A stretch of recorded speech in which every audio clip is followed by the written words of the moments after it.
पूरे देश में, पूरे भारतवर्ष में केवल हम यह जानकारी दे रहे हैं, जिसकी जानकारी किसी भी विद्वान ने हमको नहीं दी, कि हम केवल अंग्रेजों से नहीं, केवल 190 वर्षों तक हम गुलाम नहीं थे। हम दिल्ली में 700 और 55 वर्षों के पश्चात भारतीयों का झंडा फहरा पाए थे। इसका मतलब यह है कि 755 वर्षों तक लगभग हमारा संपूर्ण देश गुलाम था, चाहे वो तुर्कों का हो, मुगलों का हो, अफगानों का हो और अंत में अंग्रेजों का हो। तो हमने बहुत लंबी लड़ाई लड़ी है और 1335 वर्षों तक हमारे पूर्वजों ने, लगभग 50 पीढ़ियों ने इस देश को आजाद बनाए रखने के लिए और इस देश को आजाद करवाने के लिए संघर्ष किया है। लंबे संघर्ष के बाद सन 1947 में आज ही के दिन हमको आजादी राजस्थान ने, राजपूताने में केवल राजपूत नहीं आते हैं, अन्य जातियां भी सम्मिलित हैं, संपूर्ण क्षेत्र सम्मिलित है। लगभग 450 वर्षों तक हमारे राजस्थान ने इस देश को आजाद बनाए रखा था। जब राजस्थान वाले हार गए तब अगले 110 वर्षों में संपूर्ण उत्तर भारत तुर्कों का गुलाम बन गया था।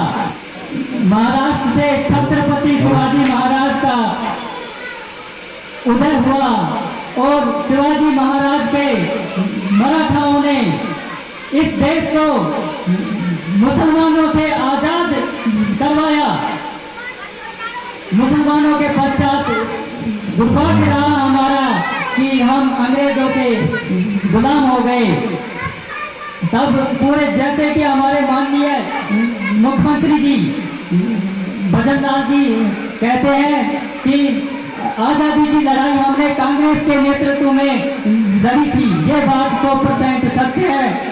और आज हमारे देश में सबसे विकट समस्याओं में से एक समस्या जातिवाद है।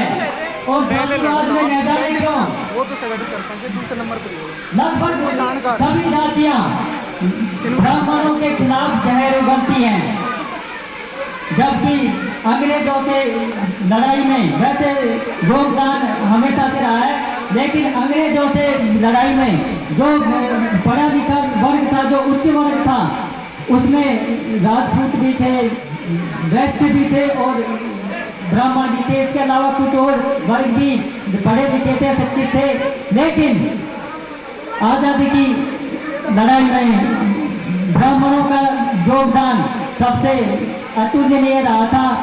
उनमें उदाहरण के रूप में हम बता सकते हैं महात्मा गांधी, पंडित जवाहरलाल नेहरू, तात्या टोपे, मराठाओं के सेनापति, पेशवा, चाहे वो बालाजी बाजीराव हो, विश्वनाथ बाजीराव हो, कोई भी हो, कई पीढ़ियों तक, तो ब्राह्मणों का योगदान इस देश को आजाद कराने में सर्वोपरि रहा है। और तो मेरा केवल उद्देश्य यह है कि एक जाति को टारगेट करके या किसी भी जाति को टारगेट करके इस देश में जातिवाद का जहर नहीं फैलना चाहिए।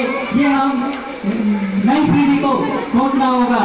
और हमारे धर्म, हमारे देश, जिसके लिए 1300 वर्षों तक हमारे पूर्वजों ने संघर्ष किया है, उसको आगे भी हमको बचाए रखना होगा।